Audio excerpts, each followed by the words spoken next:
네, 요한복음 10장 7절로 21절까지 말씀입니다.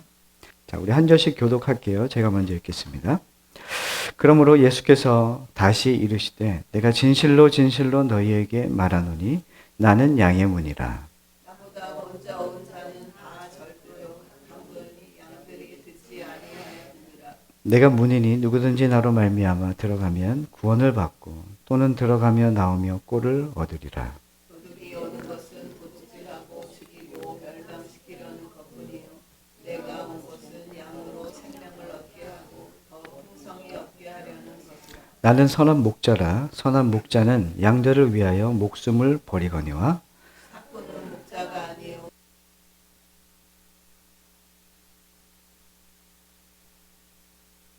네가 양을 물어가도 또 해치느니라. 달아나는 것은 그가 삭군인 까닭에 양을 돌보지 아니함이나 나는 선한 목자라. 나는 내 양을 알고 양도 나를 아는 것이니 아버지께서 나를 아시고 내가 아버지를 아는 것 같으니 나는 양을 위하여 목숨을 버리노라.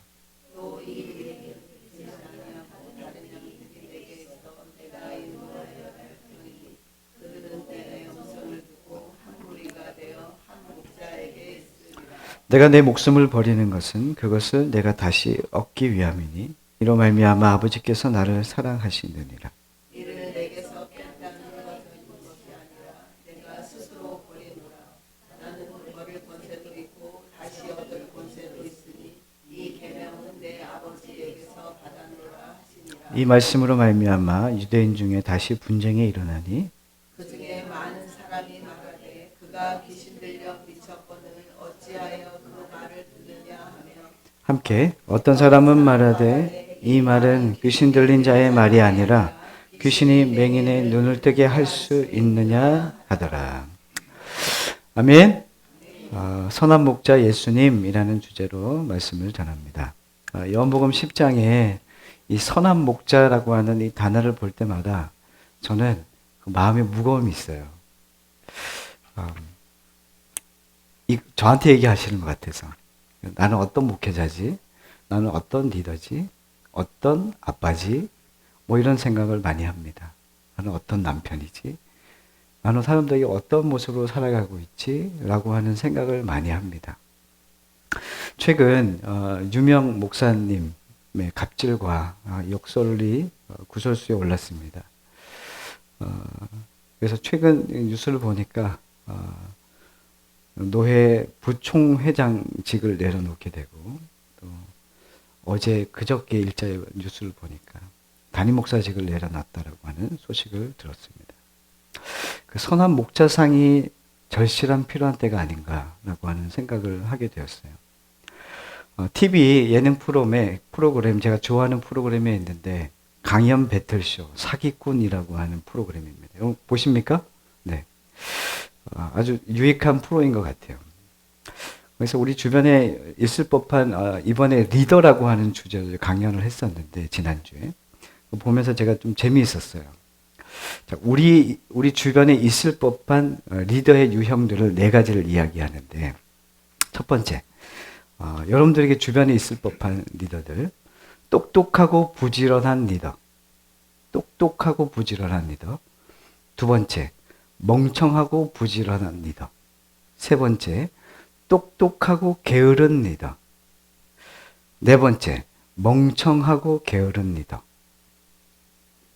잊어버리셨어요, 다들? 똑똑하고 부지런한 리더. 두 번째, 멍청하고 부지런한 리더. 세 번째, 똑똑하고 게으른 리더. 네 번째, 멍청하고 게으른 리더. 자, 여기서 절대 만나면 안 되는 리더상은 어떤 리더상일까요? 멍청하고 게으른 리더. 여러분들 어떻게 생각하십니까? 멍청한데 부지런, 맞습니다. 정말 만나지 말아야 되는 리더는 어떤 리더냐면, 멍청한데 부지런하기까지 한 리더. 근데 이게 가는 길이 온전하지 않은데, 그냥 부지런히 계속 아닌 길을 가는 리더 있잖아요. 그게 참 힘들다는 거죠. 자, 예수님은 어떤 리더이실까요? 똑똑하고 부지런해요. 근데 인간의 표현으로만 그렇지 예수님은 저는 생각하기에 완전한 리더, 완벽한 리더다 이렇게 저는 생각합니다. 자, 여러분들은 어떤 리더로 살고 계십니까? 사람들은 자기가 내 주변에 나보다 내가 또 가르치고 내가 또 케어해야 되는 사람들이 분명히 있거든요. 여러분들은 어떤 사람인 것 같습니까? 여러분들은 가정에서 리더십니다. 부모이니까. 여러분들은 어떤 리더십니까? 스스로 한번 평가해 보십시오. 자, 오늘 본문 10장은 양과 목자에 관한 소개를 하고 있습니다. 오늘 1절부터 10장 1절부터 21절까지는 두 가지 파트로 나눌 수 있는데 앞부분은 양과 목자에 대한 비유를 말씀하신 거예요. 비유를 설명하신 거예요. 그리고 그 이후에 이것을 알아듣지 못하는 바리새인들을 향해서 예수님께서 이 말씀에 대해서 다시 한번 해설해 주시는 거죠. 그래서 앞부분은 예수님의 비유를 통해서 예수님의 팩트, 그들 바리새인들 안에 있는 진실을 밝혀내고 있고 그 이제 7절 이후부터는 그것을 해설해 줘요. 비유에 대한 해설이라고 생각하시면 되겠습니다. 자, 우리 요한복음 10장 1절과 2절 말씀을 우리 함께 읽도록 하겠습니다. 시작. 내가 진실로 진실로 너희에게 이르노니 문을 통하여 양의 우리에 들어가지 아니하고 다른 데로 넘어가는 자는 절도며 강도요 문으로 들어가는 이는 양의 목자라. 자, 양의 목자는 문으로 들어가죠. 양의 목자는 문으로 들어가게 되어 있습니다. 자, 다른 데로 넘어서 가는 존재는 누굽니까? 절도요, 강도라 이렇게 말씀하고 있습니다. 여기서 양의 목자는 예수님을 의미하죠. 그렇다면 절도요, 강도는 누구를 의미할까요? 이 부분에 대해서 아까도 얘기를 드렸지만 7절 이후에는 해설이라고 얘기했습니다. 그럼 그게 누군지에 대한 해설을 하고 있습니다. 자, 몇 절을 읽냐면 11절과 12절 말씀입니다. 함께 읽겠습니다. 나는 선한 목자다. 선한 목자는 양들을 위하여 목숨을 버리거니와 삭구는 목자가 아니요 양도 제 양이 아니라 이리가 오는 것을 보면 양을 버리고 달아나나니 이리가 양을 물어가고 또 해치느니라. 아멘. 자, 선한 목자는 예수님이라고 말씀드렸습니다. 반면 12절에 나와 있는 누가 등장하냐면 삭군이 등장합니다. 삭군은 절도와 강도에 대해서 강도가 절도하고 강도들을 막아내는 어떤 그 삭슬 받고 양을 지키는 사람이거든요. 근데 오늘 삭군을 보니까 삭군은 목자가 아니요 양도 제 양이 아니라 이리가 오는 것을 보면 양을 버리고 달아난다. 이리가 양을 보고 물어가는데도 또 해치는다라고 하는 말씀을 하고 있습니다. 자, 그래서 선한 목자와 삭군에 대해서 이 두 부류의 사람이 등장하죠. 우리가 근데 여기 오늘 본문에서 우리가 좀 봐야 되는 건 뭐냐면 오늘 이 요한복음 10장에서 얘기하는 선한 목자와 삭군에 대한 이야기, 이 이야기는 초점이 삭군에게 있는 것이 아니라 선한 목자에게 있다는 것을 좀 염두에 두시고 봐야 됩니다. 자, 당시 유대인들의 집집마다 짐승을 키웠는데 그 양을 키운 거예요. 그래서 대부분의 이 양을 키우는 이유는 생계의 목적도 있었고 또 추운 겨울을 보내기 위해서는 겨울에 털 옷이 필요했던 거예요. 그래서 양털을 보온재로 사용을 한 것이죠. 그래서 겨울을 나기 위해서, 옷감을 위해서도 키웠다고 합니다. 그래서 보통 가정에 한 10마리 정도, 10마 안팎의 정도, 안쪽이겠죠. 그 정도의 양을 키우면서 삶을 살아갔던 것이 유대인들의 삶이었답니다. 그런데 좀 형편이 좋은 사람들은 양을 20마리, 30마리 그 이상도 키웠겠죠. 근데 이 사람들은 형편이 좋은 사람들이죠. 그래서 이 사람들은 직접 양을 치지 않고 고용을 하는 겁니다. 고용을 해서 삭을 받고 양을 칠 수 있는 고용된 목자가 있었던 거죠. 그러면 형편이 좋지 않았던 사람들은 양도 쳐야 되고 삶도 살아야 되기 때문에 힘들었던 거예요. 더군다나 이 양을 키우는 데 있어서 좀 어려움이 있었던 거죠. 그때처럼 우리 시대처럼 우리가 있는 것, 번듯한 우리가 있는 것도 아니고, 그리고 그때 당시에는 어려움들이 있었던 게 외부로부터의 공격이 좀 있었던 것으로 보입니다. 그래서 외부로부터 공격이 위험이 뭐였냐면 먼저 유대인들이 그 형편이 좋지 않았던 사람들은 고용할 수 있는 그 목자가 없었기 때문에 그 마을 사람들이 이제 저기 김지원 집사님네, 뭐 저기 한민정 집사님네, 뭐 김현승 원사님네처럼 이렇게 다 가정이 모여가지고 야 우리가 할 수 없으니까 좀 양을 한 우리에 가두어서 같이 키우자. 그리고 이 우리에서 지켜줄 수 있는 그 목자를 고용하자. 그래서 돈 있는 사람들은 그냥 자기에게 필요한 고용인을 쓰겠지만 형편이 어려운 사람도 어떻게 하냐면 함께 한 울타리에 모아서 양을 키웠던 거예요. 그래서 양을 이제 십시일반 돈을 모아서 이제 큰 우리에다가 가정마다 이 양들을 다 모아서 저녁엔 거기서 이제 가둬놓고 지켰던 것이죠. 그래서 그런 사람을 삭군이라 그럽니다. 삭군. 나쁜 의미의 삭군이 아니라 삭슬 받고 이 목자의 직을 행하는 사람을 삭군이라 그러는 거예요. 자, 그런데 이 삭군이 해야 되는 일은 왕의 그 양을 지키고 또 관리하고 또 위험으로부터 지켜내는 일을 해야 되는데 이때 당시에 세 가지 위험이 있었는데 이제 울타리 안에 들어놓은 이제 밤이 되면 울타리 안에 다 들어가는데 첫 번째 위험은 외부로부터의 공격이 온다는 거예요. 누가 오냐면 절도, 강도들이 와서 그 울타리를 넘어와서 양을 훔쳐가는 일들이 있었다는 거죠.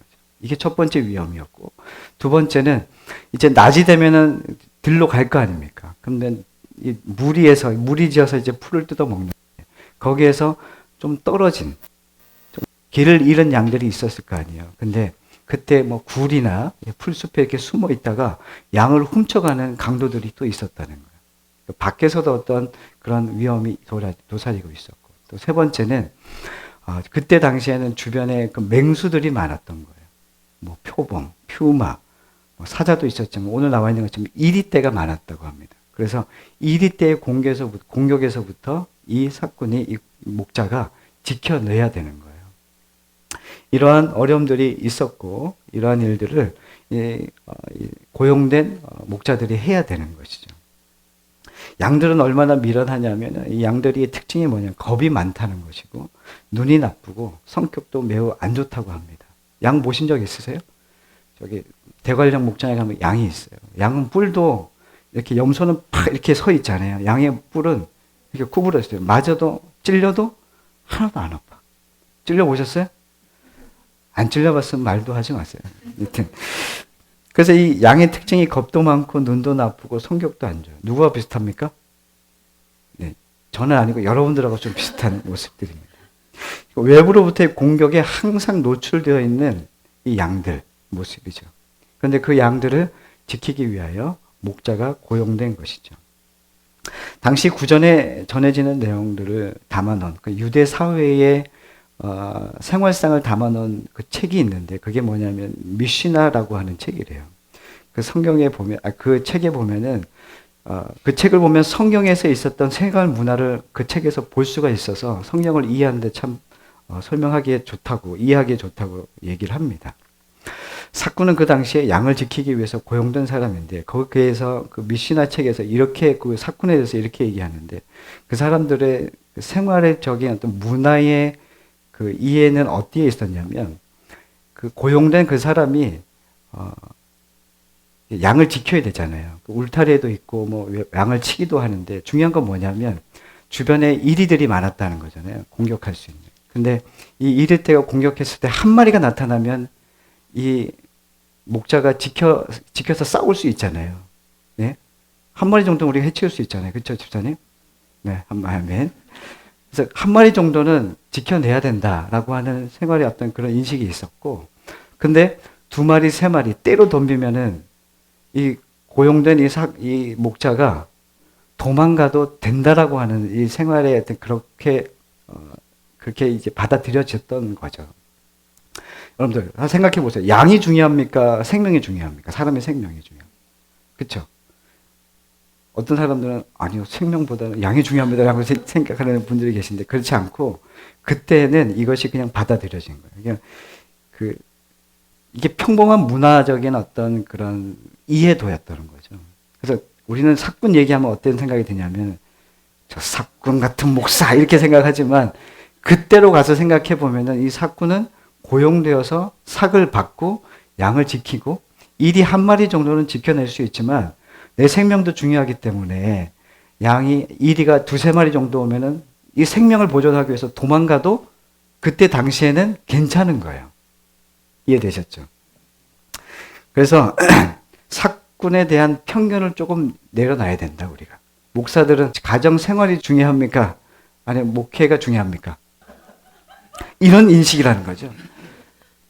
목사가 가정을 형편없이 하고 목회를 할 수 있습니까? 없습니까? 그렇죠. 목사 건강 다 해치면서 목회하면 됩니까? 안 됩니까? 안 되죠. 이런 거예요. 그러니까 지금 그 얘기를 하려고 한 게 아니라 이때 당시에 평범한 문화적인 어떤 인식이 어떻게 받아들였는지를 우리가 알아야 된다는 거죠. 그래서 초점은 사꾼에게 있는 게 아니라 오늘 11절에 있는 이 선한 목자에게 초점이 있다는 거죠. 제가 11절 다시 한번 읽을게요. 나는 선한 목자라. 선한 목자는 양들을 위하여 목숨을 버린다. 그때 당시의 인식으로서는 이 삭슬 받은 목자는 자신의 생명을 위해서 도망가는 것이, 이리 때가 왔을 때 도망가는 것이 당연한 거예요. 그런데 진짜 선한 목자가 있는데 이 선한 목자는 누구냐면 그 양을 위해서 뭐 한다고요? 목숨을 버린대요. 자, 뭐 이해를 돕기 위해서 사람이 동물을 위해서 목숨을 버립니까? 안 버립니까? 자, 요즘 우리 2024년 기준으로 제가 찾아봤어요, 뉴스를. 2024년 기준으로 우리나라 애완동물 통계가 591만 가구래요. 2024년 기준으로. 그럼 지금 2026년도니까 더 많아졌겠죠. 저도 요즘에 저희 집에서는 고양이가 한 마리 있어요. 고양이가 요즘에 말을 해요, 저한테. 이렇게 이렇게 하면서 말을 하면 대화도 하거든요. 좀 예뻐요. 이렇게 와서 막 이렇게 하면서 저한테 꼭 와서 이렇게 안기기도 하고 말도 걸어주고 제가 안아주면은 막 이렇게 속삭여요. 정말 예뻐요. 먼저 우리 교회는 또 강아지도 키우시잖아요, 그렇죠? 강아지가 너무 예뻐요. 강아지 키우면은 강아지 키우신 분들은 자식처럼 여기잖아요, 그렇죠? 내 새끼야, 내 새끼. 그럼 나는 누구예요? 걔 엄마. 뭐 이런 인식이 그냥 자연스러워진 시대란 말이에요. 그래도 여러분들이 고양이나 강아지를 위해서 대신 죽을 수 있습니까? 키우십니까? 안 키우죠. 저는 잡아먹는 입장이었고, 옛날에는. 지금은 제가 막 잡아먹고 그러진 않는데, 그때는 옛날에는 저희 고양이를 먹지 않고, 강아지를 보면 이렇게, 그게 그냥 먹는 쪽으로 좋아했단 말이에요. 네. 근데 아무리 좋아도 요즘에는 인식이 완전 달라졌죠. 이제는 1인 가구가 많아지면서 집에 온기가 있으면 좋겠다 그래서 강아지나 뭐 고양이가 나를 반겨주는 게 너무 좋은 거예요. 그렇죠? 진짜 좋아요. 집에 아무도 없는데 불 꺼진 집에 이렇게 고양이가 이렇게 앞에서 문 앞에서 나와서 마중 나온다니까. 이렇게 야옹 이렇게 하면서 야옹 이렇게 하면서 저를 반겨요. 얼마나 예쁜지 몰라요. 하민이는 안 나오는데 고양이가 나와서 저를 이렇게 반겨주는 게 얼마나 예쁩니까? 그런데 말입니다. 제가 고양이를 위해서 대신 죽지는 않아요. 민정희 선생님, 개를 위해서 대신, 초코를 왜 대신 죽을 수 있습니까? 예쁘죠? 근데 대신 죽을 수 있습니까? 없죠.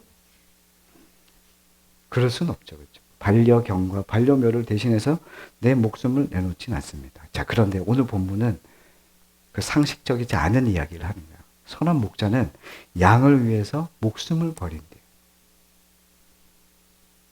그 양이 뭐길래 이 선한 목자는 그렇게 자신의 목숨을 걸고 양을 지키고 관리하고 외부로부터의 공격을 이 보호자의 역할을 감당하는 것일까? 이 말씀은 이제 이사야 말씀으로 갈 수 있죠. 우리는 다 양 같아서 제 갈 길로 다 같대요.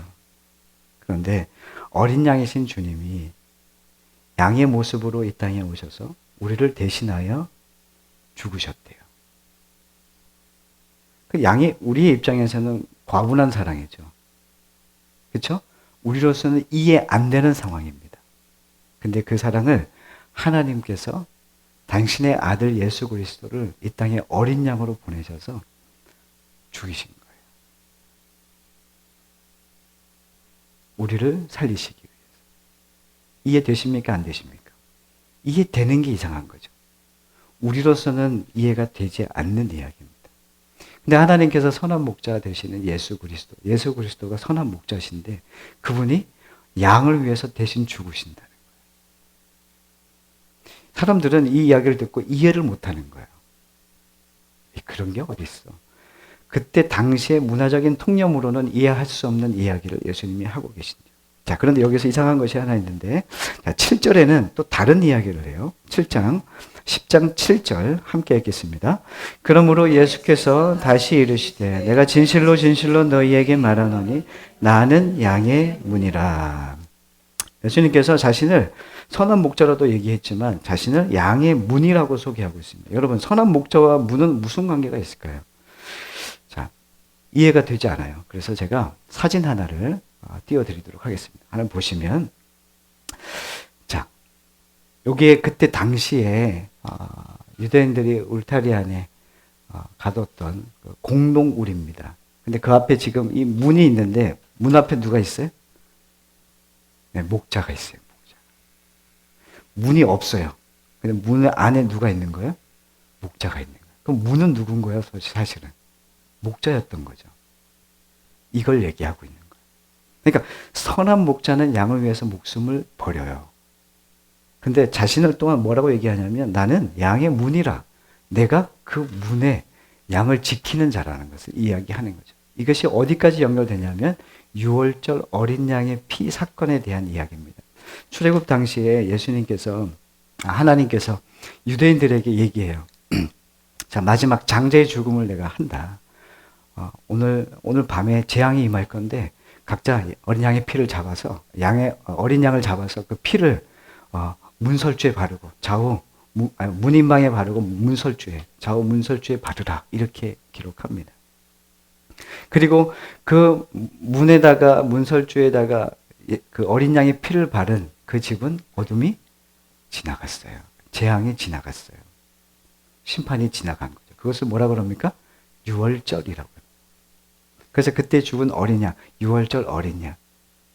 그래서 그분이 영원한 우리의 죽음과 사망을 이 죄의 문제를 해결하실 분이 누구라고 지금 소개하고 있냐면 예수님은 자신이라고 얘기하는 거예요. 지금 예수님은 그 6월절의 어린 양을 기억하게 하시면서 자신이 누구라고 얘기하냐면 나는 양의 문이다. 그 양의 문, 치러진 어린 양의 피가 본인임을 이야기하는 거예요. 그래서 예수님은 선한 목자인 동시에 양의 문이 되신다고 설명하시는 겁니다. 예수 그리스도로만 구원을 받을 수 있다는 이야기를 지금 말씀해 주고 계신 거죠. 성경의 이야기는 그 이야기를 하는 거예요. 예수님 외에 다른 구원자가 없어요. 예수님만이 우리를 위해서 대신 죽을 수 있고요. 예수님만이 우리의 죽음에서 우리를 구원하실 수 있는 유일한 분이시라는 것을 이 구원의 역사, 이 성경의 역사 안에 가득히 채워놓고 있는 겁니다. 그래서 요한복음 10장은 단순히 예수님을 따라다니면 여러분들이 풍성한 꼴을 먹을 겁니다 라고 하는 차원의 이야기를 하는 게 아니라는 것이죠.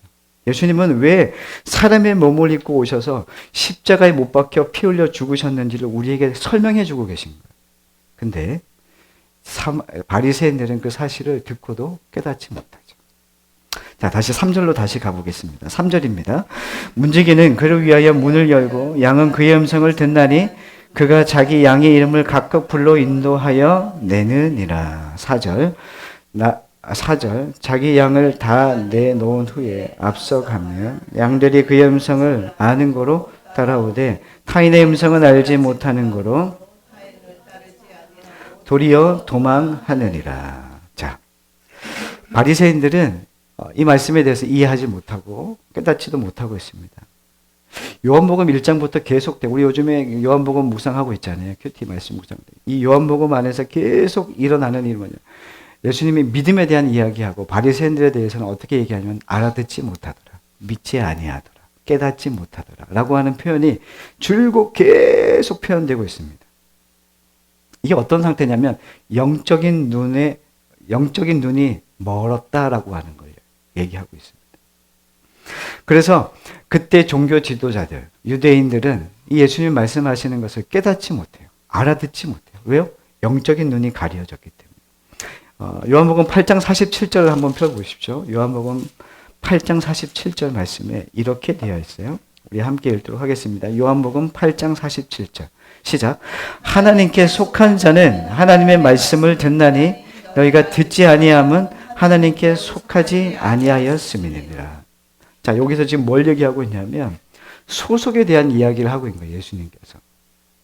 너희가 하나님의 말씀을 듣지 못하고 깨닫지 못하고 알지 못하는 것은 너희들은 하나님께 속하지 않았기 때문이라는 거죠. 나는 왜 오늘 주일 예배드리는데 은혜가 없지? 나 하나님의 말씀 자꾸 듣는데 왜 깨달음이 없지? 나는 왜 알아듣지 못하고 있지? 그거 왜 그런지 아십니까? 하나님께 속해 있지 않기 때문에 그렇습니다. 이건 영적인 문제죠. 예수님은 소속에 대한 이야기를 하면 너희가 나에게 속해 있다면 내 말을 알아듣고 너희들이 머리가 좋아서 알아듣는 게 아니라 나에게 속해 있어야 내 말을 알아들을 수 있고 깨달을 수 있다는 말씀을 하시는 거죠. 자, 그렇다면 이런 질문이 생기죠. 양은 어떻게 주님을 음성을 알아들을 수 있을까? 내 양은 내 말을 듣고 여기 우리 10장에 나오면 그런 말씀이 또 나오잖아요.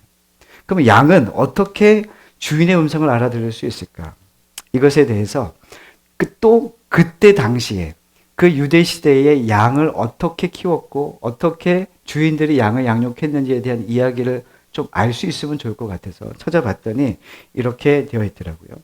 케네스 베일리라고 하는 신학자가 있습니다. 그가 쓴 책 선한 목자라는 책이 있는데 그 책에는 어떤 이야기가 있냐면 그 중동 지역의 이 교수가 신학자가 그 책상에서만 공부한 게 아니라 그때 중동 시대로 다시 돌아간 거죠.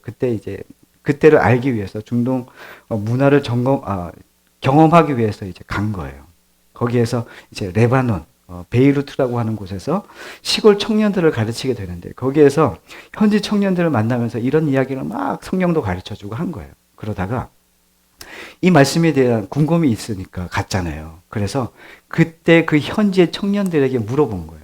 아니, 이 선한 목자 얘기하고 이 양에 대한 얘기하는데 어떻게 양은 목자의 음성을 알아듣냐. 우리 영상 보셨습니까? 유튜브에? 목자가 그 양들을 쫙 부르니까 양들이 막 풀을 먹고 있다가 이 목자가 막 다른 사람들이 막 불러요. 근데 하나도 응답을 안 해. 그런데 목자가 탁 나와서 사권사 이렇게 하니까 막 고양이들이 아니라 그 양들이 막 몰려드는 거예요, 권사님. 이 양들이 그 목자의 음성을 알아듣고 다른 사람 얘기할 때는 귀뚱으로도 안 듣다가 양들이 막 목자가 얘기하니까 막 다 달려 들어오는 것을 제가 본 적이 있습니다. 그게 어떻게 가능하냐는 얘기죠. 그래서 이 케네스 베일리라고 하는 신학자가 그 사람들의 이야기를 들으면서 이해하게 된 거죠. 자, 이 주인이 양을 사올 거 아니에요. 양을 키우기도 하지만 사오게 되는 경우가 많잖아요. 그러면 이 양에게 주인은 처음이고 양도 주인이 처음이고 주인도 양이 처음이에요. 그럼 서로 낯설잖아요. 그럼 이 양을 어떻게 주인의 말에 복종할 수 있고 알아들을 수 있게 만드느냐. 그랬더니 전해오는 조상들이 해오는 노하우가 있었던 거예요. 그게 뭔지 들어봤더니 양을 딱 데리고 오면 양에게 밥을 안 준대요. 14시간 동안. 밥을 안 준대요. 금식을 시키는 거죠. 그리고 하루를 꼬박 보내요. 그리고 아침이 딱 돼요. 그러면 얘네들이 아침에 기대를 할 거 아니에요. 아침에 해가 밝았으니까 주인이 오면 어떻게 해요? 이 밥을 줄 거다. 딱 가가지고 막 했는데 밥을 안 줘. 그때 얘네들이 스트레스를 받는 거죠. 그래서 막 자기네끼리 머리 박치기를 하고 나무에다 막 머리를 막 박는데요. 뭔가 정신적인 이상이 벌어지고 있는 거예요. 그때 양에게 먹이를 주면 안 된다는 거예요. 좀 더 기다렸다가 아침이 지나고 정심이 되기 직전 그때 정신쇠약증이 걸릴 만한 그때에 신경쇠약증이 걸릴 만한 그때에 이 주인이 부른 거예요. 야, 밥 먹어. 이렇게 주는 거죠. 그때 얘네들은 이 꼴을 막 허겁지겁 막 정신없이 먹는다는 거예요. 막 그렇게 며칠을 하면은 얘네들이 신경쇠약증에서 막 정신을 잃는데요. 매일매일 하니까. 근데 이 신경쇠약증이 끝날 즈음이 되면은 이제 얘네들이 주인의 말을 알아듣는다는 거예요. 그러면 어떤 일이 벌어지냐면 그때부터 다른 사람, 그러니까 타인이 와서 막 이름을 얘기하고 막 얘기해도 하나도 응답이 없어. 근데 주인만 입을 열어서 주인의 음성만 이제 기억하는 거예요. 그래서 주인이 아무개야 이렇게 하면은 막 달려 들어오는 거예요. 자, 그때 당시에 울타리 안에 그 아까 가난한 사람들이 다 저희 가정마다 울타리에다가 같이 그 고용된 그 목자에게 맡기잖아요. 울타리에 들어가 있어요. 그럼 밤새 그 사건을 지키는 거죠. 근데 중요한 건 뭐냐면 아침이 되면 장관이라는 거예요. 막 한민영 집사님 뭐 민예 집사님 우리 다 모두 양들이 있는 거예요. 집집마다 그 양들이 아침에 문지기가 문을 착 열면은 양들이 샥 나오는데 여기저기에서 목자들이 아무개 하는데 얘네들이 그 음성을 다 알아듣고 각자 일렬로 그냥 쫙 흩어진대요. 누구에게 하는 거예요? 자기 주인한테 가는 거예요. 자기 주인 소리만 듣는다. 속했다는 의미는 그런 거예요. 하나님께서 우리에게 이런 처음 양들을 훈련시키는 거죠. 그러니까 우리가 주님께 속했다는 것은 이런 거예요. 내가 주님을 안다는 것은 이런 거예요. 내가 속했기 때문에 그 음성에 내가 반응할 수밖에 없는 거죠. 내가 하나님의 음성을 듣는다는 것은 내가 하나님께 속해 있기 때문에 듣는 거지. 내가 하나님께 속하지 않았는데 하나님의 음성을 들을 수 없어요. 내가 하나님께 완전히 나의 삶이 이 주인 아니면 이 주인이 아니면 나에게 먹을 것을 주지 못한다는 이 인식이 훈련되다 보면은 이제 이 주인을 떠나서 내가 아무것도 할 수 없다는 걸 알게 됩니다. 그래서 속해 있다는 것은 어떤 의미냐면 영적인 거예요. 영적인 거. 여러분들이 우리가 하나님께 속해 있으면 하나님의 말씀에 하나님의 음성에 반응할 수 있는 거예요.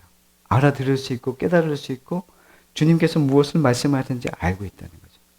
자, 그렇다면 여러분들이 주일날 와서 설교를 듣고 이렇게 메시지를 듣는데 내가 주님의 말씀을 알아듣지 못하고 있어. 그럼 여러분들이 뭐 하다는 거예요? 아니, 버린 자는 아니고 속해 있지 않은 거야. 하나님 우리 버리지 않으셔요. 하나님 우리 사랑하셔요. 하나님 주님 절대 버리지 않으세요. 주님께서 우리를 끝까지 책임지실 분이에요. 주님 버리지 않으세요. 그런데 속해 있지 않았기 때문인 거예요. 나 오늘 주님, 그런 분들이 있어요. 오늘은 참 은혜가 되는데, 그날은 은혜가 안 되고, 뭐, 이런 거 있어요. 그 왜 그러냐면은, 전하는 자에게 잘못이 있는 게 아니라, 누구에게 잘못이 있어요? 네, 듣는 자가 하나님께 속해 있지 않기 때문인 거죠. 물론, 전하는 자가 중요합니다. 중요하지만, 여튼, 우리가 영적인 문제라는 것을 기억하시길 바랍니다. 자, 오늘 본문이 뭘 이해하고 싶은 건지를 우리가 지금 함께 좀 나누었습니다. 양들에게는 여러 가지 위험들이 있었어요. 그리고 사꾼에게 초점이 있는 것이 아니라 선한 목자에게 초점이 있어서 6월절 어린 양에 초점이 있다는 것을 말씀드렸습니다. 자, 마지막으로 16절에 이런 이야기가 있어요. 우리가 좀 생각해 볼 내용이죠. 그럼 우리가 주님께서 무엇을 우리에게 얘기해 주고 싶은가를 우리가 이 말씀을 통해서 결론을 내리고 싶은데 16절과 17절 말씀을 함께 읽도록 하겠습니다. 16절 17절입니다. 시작.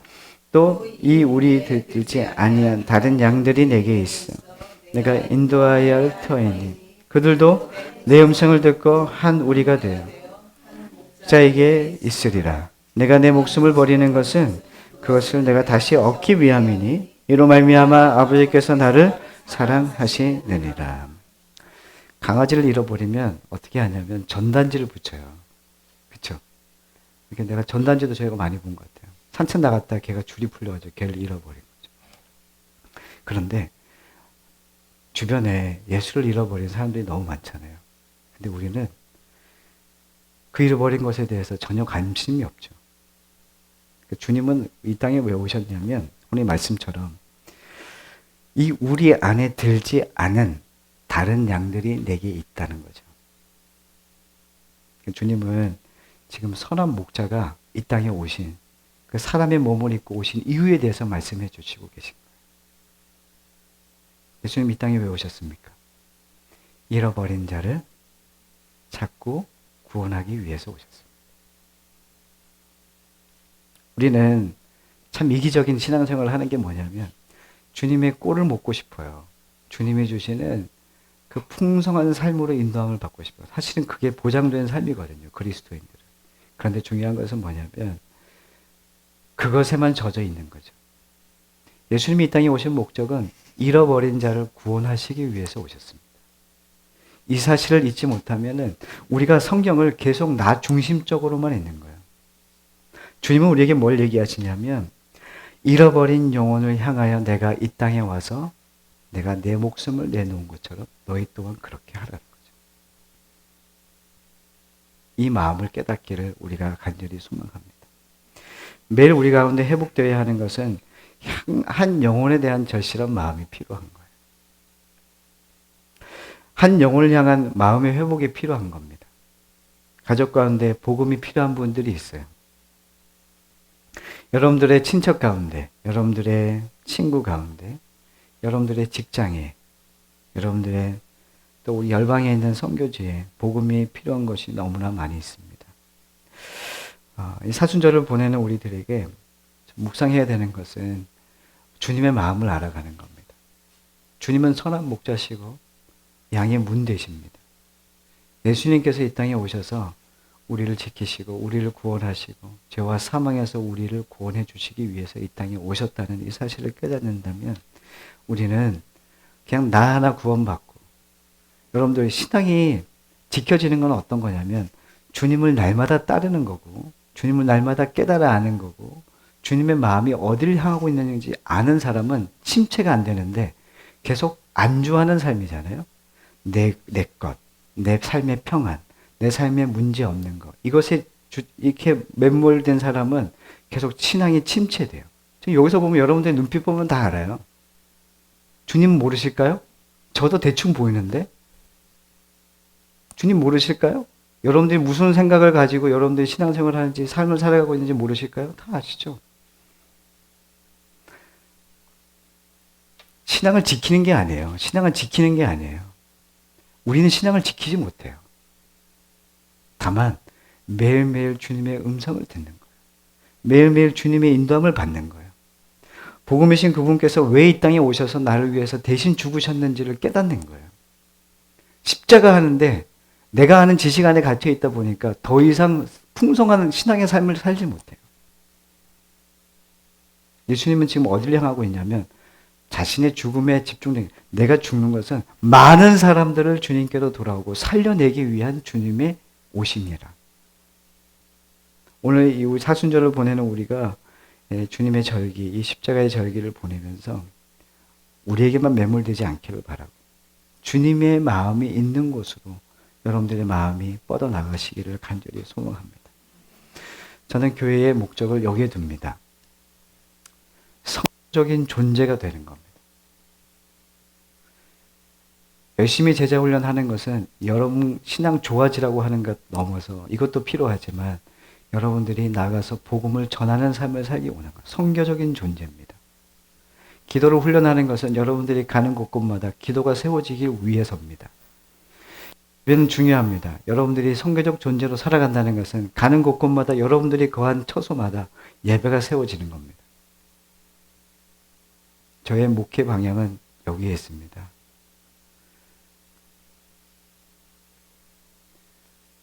우리는 교회가 작아도 하나님께서 주신 마음이 커지면 우리 안에 행하신 일들이 계속 보입니다. 내가 뭘 해야 할지, 주님께서 나를 어디로 인도하시는지. 그러면 침체될 시간이 없어요. 침체된 사람의 특징이 뭐냐면, 교회 너무 힘들다. 뭘 이렇게 많이 하냐. 그 작은 교회 계속 이 사람이 그 사람인데 목사님 계속 일을 벌리네. 지겹다 지겨워. 큰 교회 가자. 저기 양들이 많은 양의 문이라고 하는 교회로 가자 막 이러면서 계속 글로 가는 거야. 그 교회가 나쁘다는 얘기가 아니라 내가 영적인 침체가 있으면 내가 주님을 따라가는 그게 버거워. 일같이 느껴지고 숙제해야 되는 것처럼 느껴진단 말이에요. 근데 하나님이 주시는 이 풍성한 마음이 있으면, 주님의 은혜가 있으면 그것이 나를 계속 성장시킨다는 것을 경험해요.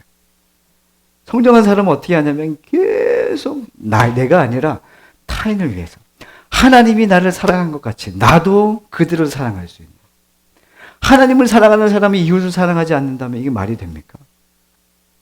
그래서 계속 삶이 계속 타인을 향해서, 이웃을 향해서 나아가게 된다는 거죠.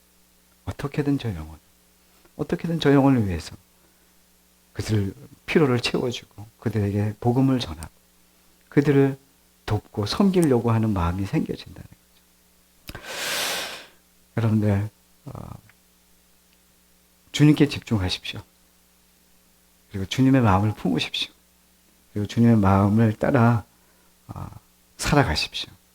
그럼 여러분들 또한 성장하고 여러분들 회복되고 여러분들의 주변이 회복될 줄 믿습니다.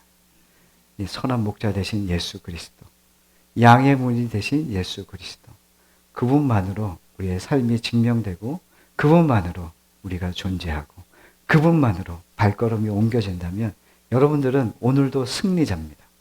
그 승리의 걸음을 매일 걸어가시는 여러분과 제가 되기를 간절히 원합니다.